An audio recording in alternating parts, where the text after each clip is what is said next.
नमस्कार,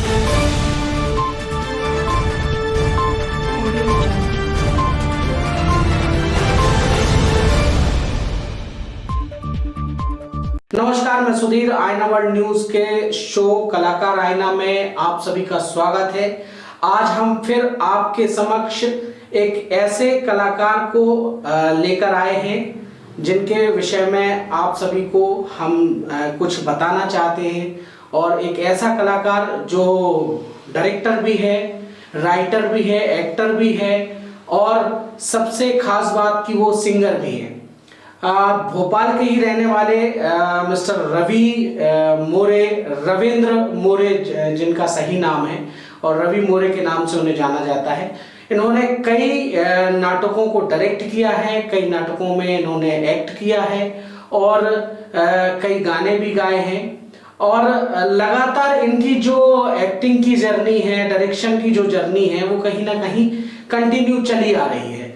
और वो कहीं ना कहीं अपने काम में इतने मसरूफ रहते हैं और अपने काम को लेके हमेशा वो अपने सजग रहते हैं बिल्कुल, और हमेशा अपने काम में ईमानदारी बरतते हैं और सिर्फ काम को ध्यान देते हैं और काम में ही लगे रहते हैं। और यही कारण है कि आज उनको थोड़ा सा स्लो जरूर हुआ, लेकिन धीरे धीरे ऊंचाइयां मिलती गईं और आज वो एक ऐसे मुकाम पर आके खड़े हो गए हैं जहां पर बड़े बड़े प्रोडक्शन से उनको कॉल आने लगे हैं एक्टिंग के लिए। और बड़े बड़े जहां पे शोज होते हैं नाटकों के, वहां से इनको कॉल आते हैं अपना शो करने के लिए। रविंद्र जी, हमारे आईना वर्ल्ड न्यूज के शो कलाकार आईना में आपका बहुत बहुत स्वागत है। धन्यवाद। रविंद्र जी, सबसे पहला क्वेश्चन हमारा आपसे ये है कि आपकी जो थिएटर की जर्नी है जी, वो कब शुरू हुई और उसमें कुछ कठिनाइयां का जरूर आपको सामना करना पड़ा होगा। तो किन किन ऐसी कौन कौन सी कठिनाइयां आपके जीवन में आई, उनसे आप हमारे दर्शकों को रूबरू कराएं। देखिए, मैं थिएटर की अगर बात कहूं तो सबसे पहले जो चार दीवारी के अंदर में हम जो नाटक को करते हैं, उससे पहले भी एक नाटक है, मैं वहां से शुरुआत करूंगा जहां से मैंने शुरुआत की। जी जी। एक्चुअली मैंने एक नुक्कड़ नाटक के माध्यम से शुरुआत की थी।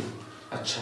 और बेसिकली नुक्कड़ नाटक के माध्यम से शुरुआत करने का मेरा ऐसा रीजन था कि कहीं मेरे जहन में ऐसा था मुझे कि मैं कभी ना कभी इस चीज को एक्ट करूंगा। इस बात को पहले से मेरे दिल में थी बात ये वाली कि मुझे भी एक्ट करना चाहिए। जैसे मैं कभी चित्रपट देखा करता था, टीवी देखा करता था, जैसे सिनेमा भी लोग देखने के लिए जाते थे, तो देखने के बाद में थोड़ा सा एक्साइटमेंट हर व्यक्ति के अंदर में रहता है। हाँ, एक्साइटमेंट तो होता है ना कि क्यों ना ये काम मैं भी कर सकता हूँ। तो चूंकि बात ऐसी हुई, एक वक्त की बात थी, गवर्नमेंट के प्रोग्राम थे, तो गवर्नमेंट का एक प्रचार प्रसार का प्रोग्राम था, पल्स पोलियो अभियान। अच्छा। तो वहां पर क्या हुआ कि मेरे परिचित थे, उन्होंने कहा कि आप क्या एक्ट करोगे? तो मैंने कहा कि पहले तो मैंने सोचा कि पहले मैंने थोड़ा असमंजस किया, क्योंकि मैं एक्चुअली पहले में जो मेरा जो फील्ड था वो मेरा सिंगिंग फील्ड था। अच्छा। मैं पहले गाया करता था। तो मुझे ऐसा लगा कि जब आप सॉरी, मैं थोड़ा सा रोकना चाहूंगा। जी जी। आप क्या गाने गाते थे कि नाटक में भी जो गाने होते हैं, सिंगिंग होती है, म्यूजिक होता है, उसमें अपना प्रेजेंटेशन होता था? कहाँ पर गाने, मतलब? देखो, पहले जो है, सबसे पहले जो मेरा बचपन से अगर बात लेकर देखा जाए तो मुझे गानों में सबसे ज्यादा रुझान रहा। और गाने की तरफ मैं कैसा बढ़ा, मैं आपको मेरी जर्नी बताता हूँ। सपोज कीजिए आपके घर के बगल में या आपके घर के अंदर में कभी भजन हो रहे हैं, तो वहां से एक मुझे प्रेरणा मिली और मैं भी कुछ देवी गीत और भजन इस तरह से उन लोग के साथ में गाया करता था। भजनों को पहले गाया करता था। तो गाते गाते ऐसा हुआ कि मेरा थोड़ा इंटरेस्ट बढ़ा, और इंटरेस्ट बढ़ने के बाद में मैं थोड़ा सा फिल्मों के गीतों की तरफ में बढ़ा। और जब फिल्मों के गीतों की तरफ में जब मैं बढ़ा तो मुझे बहुत अच्छा लगता था पुराने सिंगरों के गीत को सुनना और फिर उनके गीतों को रियाज करना। तो ऐसा करते करते उस जर्नी की तरफ मैं सिंगिंग करते हुए मैं इस फील्ड की तरफ में आया। तो मोस्टली ऐसा हुआ कि जब यहाँ भोपाल आया, तो भोपाल आने के बाद मुझे एक मौका ऐसा आया जो अभी थिएटर से लेके या अभिनय से लेके जो अपनी बात चल रही है, चर्चा चल रही है, तो मुझे ये जो गवर्नमेंट का एक प्रचार प्रसार का कार्य था, पल्स पोलियो अभियान, वो उसमें पल्स पोलियो के लिए जो टीकाकरण होता है बच्चों के लिए कि कोई भी बच्चा अपरिज ना हो, तो इसलिए मुझे उसमें एक मौका मिला एक्ट करने का, अभिनय करने का। तो मैंने सोचा कि चलो ठीक है, तो बहुत अच्छी बात है, अपने को एक्ट करने के लिए और अभिनय करने के लिए मौका मिल रहा है, और जो बात पहले से ही मेरे जहन में थी कि हाँ मैं इस कार्य को कर सकता हूँ, तो मैंने उनको बिल्कुल जल्दी से बोल दिया हाँ हम कर लेंगे। तो मेरी शुरुआत एक नुक्कड़ नाटक के माध्यम से हुई, और उस नुक्कड़ नाटक के माध्यम से जब मैंने वो प्रचार प्रसार का कार्य कुछ करीब 5-6 दिन का था जो मैंने किया, थोड़ा सा मुझे भी इंटरेस्टिंग लगा, क्योंकि जिस नुक्कड़ नाटक को हम बोलते हैं ये एक ओपन रंगमंच है जहां हम फेस टू फेस पब्लिक के सामने में जाके बात करते हैं और उनसे रूबरू होते हैं। मुझे बहुत अच्छा लगा। तो बहुत अच्छा लगने के बाद में फिर मैंने उनके साथ में ऐसे कई शोज किए। कई शोज करने के साथ में फिर मैंने नुक्कड़ के कई शोज किए। नुक्कड़ के सबसे पहले कई शोज किए, और नुक्कड़ के शोज करते करते करते करते मैंने उसी में जो टीमों को डायरेक्ट करना होता था, जो निर्देशन करना होता था, उनको एक दिशा देनी होती थी कि फलाना ये सब्जेक्ट है। पल्स पोलियो के अलावा भी सब्जेक्ट है, कुछ है मलेरिया, इस तरह के उसमें सब्जेक्ट होते हैं। गवर्नमेंट के जो मतलब प्रचार प्रसार का काम होता है नुक्कड़ नाटक के माध्यम से, वो करना शुरू किया। तो नुक्कड़ नाटकों को आपने डायरेक्ट करना पहले मैंने नुक्कड़ नाटक को डायरेक्ट करना शुरू किया जी, क्योंकि सबसे पहले मैंने एक्ट किया, उसमें हर तरह का कैरेक्टर को निभाया, फिर मैंने उस पर डायरेक्ट करना शुरू किया, और डायरेक्ट करने के बाद फिर मुझे ऐसा लगा कि जब मैंने तकरीबन, जहां तक मेरा ख्याल है, मैं 60-70 नाटकों को डायरेक्ट कर चुका था, और थोड़ा परफेक्शन मुझे खुद लगने लगा था अपने आप में। तो फिर मैंने एक काम किया, सन 2011 में एक संस्था रजिस्टर्ड की, मेरी अपनी खुद की, और मैंने सबसे पहला अपना जिंदगी का सबसे बड़ा प्ले उठाया। वो प्ले था करीब 25-30 लोगों की कास्टिंग का, और प्ले का नाम था वीर बाजीराव पेशवा। अच्छा। जब मैंने उस प्ले को थिएटर में रंगमंच में किया, तो मुझे उससे सबसे पहली बात तो उस प्ले को बहुत सराहा, लोगों ने भी सराहा, और यहाँ के जो डायरेक्टर्स थे वो लोग भी देखने के लिए आए थे, उनने भी काफी सराहा कि आपका ये शो बहुत ही अच्छा है और बहुत ही अच्छा आपने काम किया। लेकिन इसमें मुझे दिक्कत इतनी आई थी, जब इस शो की हम बात करें बाजीराव पेशवा की, तो काफी बड़ी कास्टिंग थी, तो इतनी बड़ी कास्टिंग को जुटाना, उसको मैनेज करना, उसके खर्चे निकालना, क्योंकि जहां तक मेरा अंदाज है कि मतलब थिएटर में इतना पैसा तो होता नहीं है, फाइनेंसर मिलते नहीं है ना, कहीं भी कोई भी फाइनेंस करने को तैयार नहीं होता है। तो मतलब कैसे आपने कैसे अरेंजमेंट किए? इसको मैंने इस तरह से किया। सबसे पहली बात दिक्कत मेरे लिए कहाँ आई, एक सब्जेक्ट आया कि 1740 में बाजीराव पेशवा ने, जो मुगलों का जो शासन था भारत पे, इनने उनको भगाया। तो स्टोरी तो मुझे भी पता नहीं थी। फिर मैंने उसको धीरे धीरे करके रिसर्च किया, और रिसर्च करने के बाद में उस स्टोरी को मैंने कलेक्ट किया। यहाँ पर न जाने में मेरा जहाँ तक ख्याल है करीब मैं तो 6-7 IAS अफसरों से मिला। अच्छा। हाँ, क्योंकि उनके बारे में मैं कुछ भी नहीं जानता था, तो मुझे रिसर्च तो करना था। जितनी लाइब्रेरियाँ थी, मैं उन लाइब्रेरियों में गया, वहाँ के ग्रंथपाल से मैंने, लाइब्रेरियन से मैंने कांटेक्ट किया, और मैंने उनको बताया कि मेरी परेशानी इस तरह की है और मुझे इस व्यक्ति के बारे में ये थीम चाहिए। स्वराज भवन से भी, हाँ, वहाँ पर भी गया था, लेकिन मुझे सभी जगह उनका पूरा कलेक्शन तो नहीं मिला। अच्छा। लेकिन मुझे जितनी स्टोरी मिली, जहाँ से बाहर से भी मैंने थोड़ा सा उसको कोशिश की, जहाँ मेरी पहचान थी, मैंने उन लोगों को फोन वगैरह किया कि मैं इस तरह कुछ कार्य करना चाहता हूँ, तो आप अगर आपके ये वहाँ पर अगर इस स्टोरी को कोई कुछ भी मिले, थोड़ा सा सीक्वेंस भी मिले, तो आप मुझे भेजिए। तो लोगों ने मेरी यहाँ तो मदद की।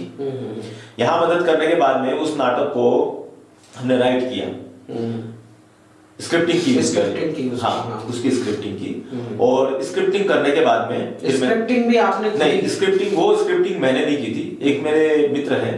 अच्छा। मैं उनका नाम बताना चाहूंगा आपको, वो अब्दुल्ला लिखते हैं। अब्दुल्ला। हाँ, तो उनने स्क्रिप्टिंग की, और स्क्रिप्टिंग के बाद में मुझे फिर वो भोपाल से ही है अब्दुल्ला जी? अब्दुल्ला जी तो भोपाल से हैं। अच्छा अच्छा। तो उनने स्क्रिप्टिंग करने के बाद में मुझे पढ़ने के लिए दिया। फिर मैंने पढ़ा, तो उसमें कुछ थोड़ा सा चेंजेस करना था, तो फिर उन्होंने एक बार फिर स्क्रिप्ट पे काम हुआ, फिर वो स्क्रिप्ट होकर आई, फिर मैंने उसको कास्टिंग की। कास्टिंग करने के बाद में कुछ उसमें जो मुझे जैसे एक्टर्स चाहिए थे वो उस तरह के उसमें एक्टर मुझे नहीं मिले, तो कुछ आधे लोगों को मुझे थोड़ा चेंज करना पड़ा, उसमें दूसरी कास्टिंग करनी पड़ी। फिर दूसरी कास्टिंग की, जब तक मेरा इस नाटक को करने का समय पीरियड 8 महीने। 8 महीने तक ये प्रोसेस चलता रहा?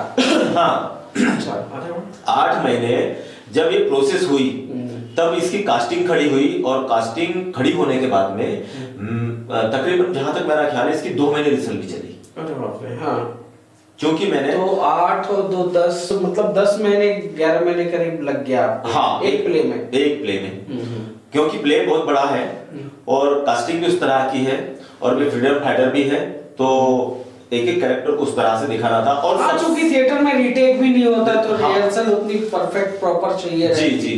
हालांकि लाउड होता है काफी थिएटर में, बहुत सारी चीजें पब्लिक के सामने होती हैं, तो फिर उस हिसाब से डायरेक्शन भी होना चाहिए। हाँ, ये बहुत बड़ी और सबसे बड़ी मेरे लिए चैलेंजिंग वाली बात थी कि अगर वो आर्टिस्ट मोस्टली पहले से किए होते या मंजे हुए आर्टिस्ट होते तो बात अलग थी, लेकिन मैंने ऐसे नए आर्टिस्ट को और फ्रेशर आर्टिस्ट को चुना, तो फिर उनके साथ तो और ज्यादा मेहनत करनी पड़ी। हाँ, उनके साथ ये मेरा चैलेंजिंग काम था कि जो एक मंझा हुआ आर्टिस्ट कई सालों से जो काम कर सकता है, क्या वो नया आर्टिस्ट नहीं कर सकता? ये तो चैलेंज था हमारे सामने। लेकिन फिर भी मैंने एक काम किया कि नहीं, मैं तो आपके सामने माफी चाहूंगा, आपके सामने कुछ इस तरह का भी कोई सीन क्रिएट हुआ था कि क्योंकि आपका पहला नाटक था तो जो मंजे हुए कलाकार थे, कहीं ना कहीं मतलब कलाकारों में भी अपनी एक डिग्निटी होती है, ईगो होता है ना, तो वो नए लोगों के साथ काम करने में उतना मतलब डरते भी हैं, या अंदर से उनको ये भी लगता है कि पता नहीं नए लोगों के साथ काम करेंगे कैसा होगा कैसा, तो इन सब चीजों को भी आपको फेस करना पड़ा था क्या पुराने कलाकारों के साथ, क्योंकि आपने नई कास्टिंग की, तो मतलब ये कोई वजह रही क्या उसमें? नहीं, ये वजह वो नहीं थी। एक्चुअली नए कलाकारों के साथ में लोगों के दिमाग में एक बात है कि हम नए कलाकार को अगर लेते हैं या नए अभिनेता को अगर हम लेते हैं तो ये इस तरह का काम नहीं कर पाएगा। सबसे बड़ी बात है, जो व्यक्ति निर्देशन कर रहा है, जो व्यक्ति डायरेक्ट कर रहा है, उसको अपने ऊपर सबसे पहले तो कॉन्फिडेंस होना चाहिए, क्या मैं इस व्यक्ति पे काम कर सकता हूँ, क्या ये व्यक्ति काम कर लेगा। ये निर्देशक पे बात डिपेंड करती है कि वो किस व्यक्ति से कैसा काम निकाले।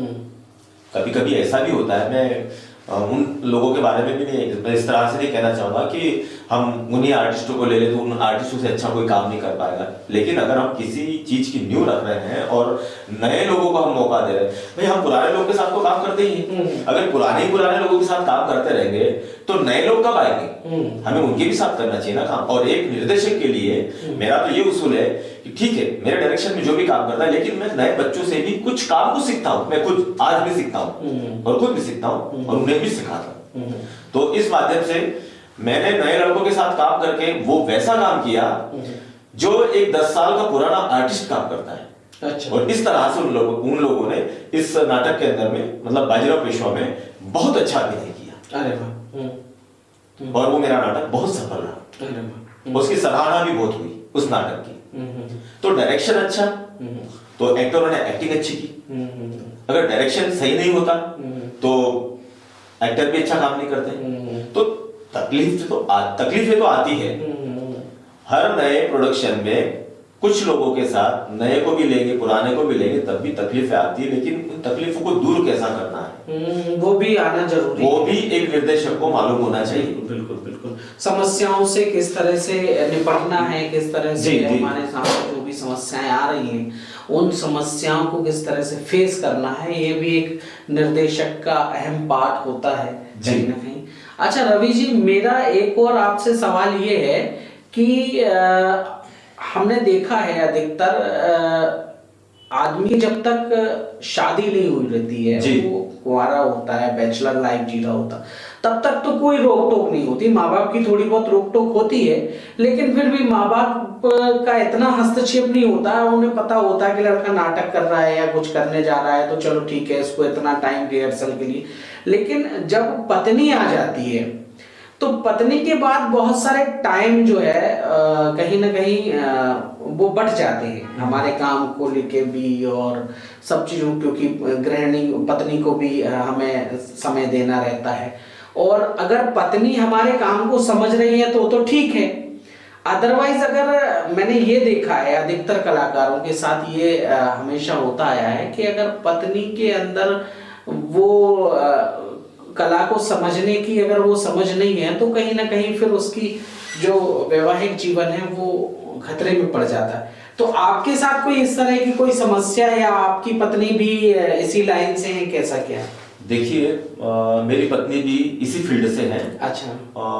वो भी एक्टर है, अभिनय करती है। अच्छा, अरे वाह। इसके अलावा तो हम दोनों में भी ऐसा कोई भी फ्रिक्शन आज तक नहीं है। अच्छा। जब उनके काम रहते हैं तो देखो, काम अगर करना है और हमें महिला को भी आगे बढ़ाना है, तो हमें उस पर रोक नहीं लगानी चाहिए। हाँ। क्योंकि उसके दिल में भी कुछ बात जो होती है करने की या आगे बढ़ने की, अगर हम उसको दबा दे तो क्या है कि फिर वो जो वैवाहिक जीवन है वो थोड़ा सा गड़बड़ होने लगता है, मतलब डिस्टर्ब होने लगता है। तो हमारे साथ तो ऐसा नहीं हुआ, क्योंकि मैं भी उसी फील्ड से हूँ और पत्नी भी उसी फील्ड से है। फिर तो दोनों के तालमेल आपस में बराबर बैठते हैं और जानते हैं। कभी शूटिंग में वो भी जाती हैं, कभी मैं भी शूटिंग में जाता हूँ, वो भी डायरेक्शन करती है, वो भी एक्टिंग करती है, मैं भी डायरेक्शन करता हूँ, मैं भी एक्टिंग करता हूँ। तो हम लोग उस टाइम को मैनेज भी करते हैं और हम समझते हैं कि कौन सी जगह पे कितना समय लग रहा है। तो फिर उस समय को निकालने के बाद एक दूसरे को समय दे देते होंगे। हाँ, आराम से। बिल्कुल। चलिए, ये अच्छी बात है कि आपकी पत्नी जो है वो इसी फील्ड से है, इसलिए आपको ज्यादा समस्याएं इस मामले में नहीं उठानी पड़ी। नहीं, बिल्कुल नहीं उठानी पड़ी। अच्छा रवि जी, एक और मेरा छोटा सा आपसे क्वेश्चन था कि सरकारें कितनी मदद करती हैं थिएटर के लिए? देखिए, अब सरकारें कितनी मदद करती हैं, मदद तो वो करती हैं, लेकिन बात ये भी है कि जैसे हम जिस चीज के लिए, ऐसे तो डायरेक्ट कोई मदद नहीं कर देता। मदद करने के लिए हमारे पास कोई ना कोई संस्था होनी चाहिए। संस्था के ही माध्यम से हमें मदद होती है और समय समय पर उन लोग की जो भी विज्ञप्तियां निकलती है हमें उसे फॉलो करनी होती है। अब फॉलो तो करते हैं हम लोग, अब उसमें जूरी के माध्यम से ही हमें जो भी वहां से कार्यक्रम मिलने हैं, कितने मिलने हैं, क्या मिलने हैं, तो एक जूरी डिसाइडेड करती है। तो इस माध्यम से हमें सरकारी योजनाओं का लाभ मिलता है। अच्छा, तो उनसे कुछ धनराशि मिल जाती है? उनसे कुछ धनराशि मिलती है, जिससे हम लोग अपने रंगमंच को आगे बढ़ाते हैं। तो ये सब इस तरह का होता है। अच्छा, अभी लॉकडाउन के टाइम में तो कोरोना काल में तो कोई भी शोज नहीं हुए, कहीं कुछ नहीं हुआ, तो फिर आपका मतलब घर परिवार कैसे आपने मैनेज किया, कैसे चलाया? या फिर कोई सरकारों ने ऐसे कलाकारों के लिए कोई फंड दिया या कुछ ऐसा, कुछ कोई व्यवस्था की? नहीं, देखिए सुधीर जी, बात ऐसी है क्योंकि लॉकडाउन में और ये कोविड-19 का जो अभी दौर चला और इसमें जो लोग लॉकडाउन में घर बैठे रहे, सभी आर्टिस्ट बैठे रहे, सभी आर्टिस्टों ने पहल की कि सरकार हमें मदद करे। ठीक है, आप तो जैसे जो गरीब तबके के लोग हैं तो उनको तो बाहर से लोग मदद कर देते हैं। एक मिडिल क्लास फैमिली या फिर एक आर्टिस्ट जो लोग हैं, वो लोग किसी से मांग नहीं सकते, ना कह सकते, वो कहेंगे किससे, सिर्फ सरकार से कह सकते। लेकिन इस तरह की मदद सरकार से हम आर्टिस्टों को तो नहीं मिली, 1 रुपए की मदद नहीं मिली, क्योंकि हमने जो भी 2-2.5 महीने का जो ये सफर था कोरोना काल का, जो भी हमारे पास में जो हमने संचय किया था थोड़ा उसी को हमने उस समय भी इस्तेमाल किया है। और कुछ लोगों की तो थोड़ी कंडीशन भी खराब रही है। हाँ, क्योंकि आर्टिस्ट देखिए कहीं भी लाइन में खड़ा होने में बहुत कतराता है। आर्टिस्ट का अपना एक सेल्फ वो होता है, रिस्पेक्ट होता है, और वो कहीं लाइन में नहीं लग सकता, किसी से मदद मांगने में उनको बहुत संकोच लगता है। तो कहीं ना कहीं मेरा सिर्फ इतना सा क्वेश्चन था कि सरकारों ने आप कहीं कोई ऐसी कोई फंडिंग की व्यवस्था नहीं की? नहीं, ऐसी किस स्टेट तरह? गवर्नमेंट ने या सेंट्रल गवर्नमेंट ने, किसी ने भी? बिल्कुल नहीं, ऐसी कोई व्यवस्था नहीं थी। बीच में जरूर एक बार सुनाई में जरूर आया था कि आप ऐसा ऐसा वीडियो भेजिए, आप आर्टिस्ट है तो एक अपना क्या कहेंगे उसके प्रोफाइल बनाकर भेजिए।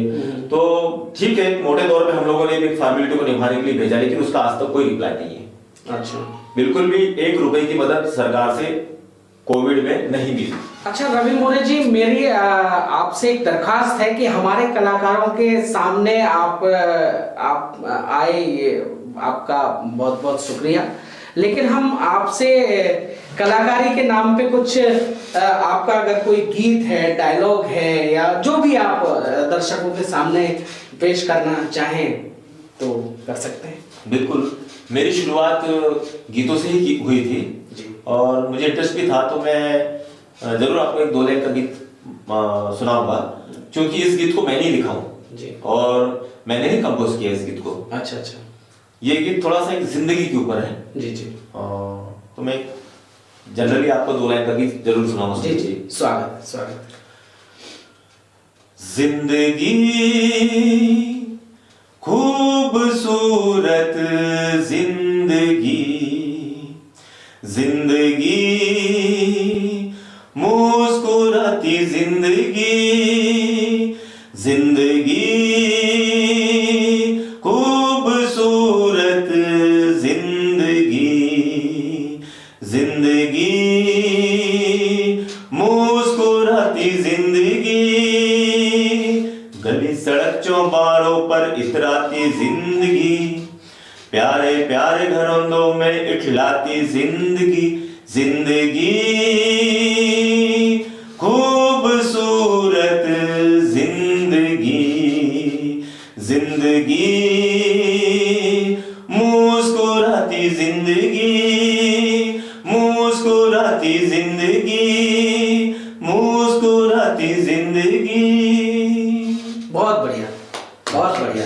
अच्छा रवि जी, आपका देखिए डायरेक्शन तो हम दर्शकों को नहीं दिखा सकते, उसके लिए देखने के लिए आपका शो देखना जरूरी है। तो हमारी दरखास्त है हमारे दर्शकों से कि रवि मोरे जी का जब भी कोई शो हो और आप तक अगर जानकारी लगे, वैसे तो ये अपने शोज का प्रचार प्रसार करते हैं और पेपरों वगैरह में भी आउट होता है, और हम भी अगर हमें भी पता चलेगा तो हम अपने चैनल के माध्यम से आपको ये जरूर गाइड करेंगे कि कब रवि जी का शो है और उस शो को कहां पर देख सकते हैं आप, उसका कितना टिकट है। और हमारी ये दरखास्त है आप सभी से कि आप थिएटर जाएं और टिकट लेकर शो देखें, ताकि हमारा थिएटर जो कि समाज का एक विशेष आईना होता है, और थिएटर जो है हमारे लिए हमारे जीवन का बहुत अच्छी चीज़ों को दर्शाता है, बहुत अच्छी चीज़ों को बताता है। थिएटर हमारे जीवन को कहीं ना कहीं बहुत अच्छे रास्ते पर लेकर जाता है। तो थिएटर देखें और टिकट लेके देखें, जरूर देखें। रवि जी, आपका जो भी शो हो जिसमें आपने एक्ट किया हो और आपका कोई विशेष डायलॉग हो या छोटा सा एक एक्टिंग का पार्ट भी हमारे दर्शकों को जरूर करके दिखाएं, ताकि दर्शकों को थोड़ा सा अच्छा लगे। ठीक है, मैं एक डायलॉग के माध्यम से ही एक सदगति नाटक जो मैंने डायरेक्ट किया था, जी जी, मैं उसी का एक छोटा सा डायलॉग अभी आपको बताऊंगा। जी जी। तो डायलॉग इस तरह था।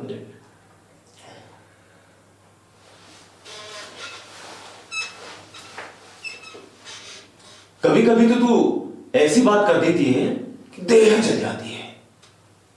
ठकुराने वाले मुझे खटिया देंगे, अरे उनके आंगन में जाकर मैं 1 लोटा पानी मांगू तो ना मिले, और तू खटिया मंगाने की बात करती है। अरे जो अपने घर में खटोली रखी है ना, उसी को धोके रख दे। चल जा जा जा। अरे अपने कोई लकड़ी कंडे भूसा थोड़ी न है, जो चाहे उठा ले जाए। अपने ही खटोली को धो, जब तक पंडित जी आते होंगे वो सूख जाएगी, और पंडित जी आएंगे तो उसी पे बैठेंगे। जा, बुलाना लेके। दुखिया के घर सुख की बेला बड़े दिनों में आएगी। दुखिया के घर सुख की बेला बड़े दिनों में आएगी। कन्या काज के इस अवसर पर किस्मत भी मुस्काएगी। दुखिया के घर सुख की बेला बड़े दिनों में आएगी। दुखिया के घर सुख की बेला बड़े दिनों में आएगी। नमस्कार। बहुत बहुत शुक्रिया रवि जी, आप हमारे आईना वर्ल्ड न्यूज के शो में आए। आपका बहुत बहुत धन्यवाद। नमस्कार दोस्तों।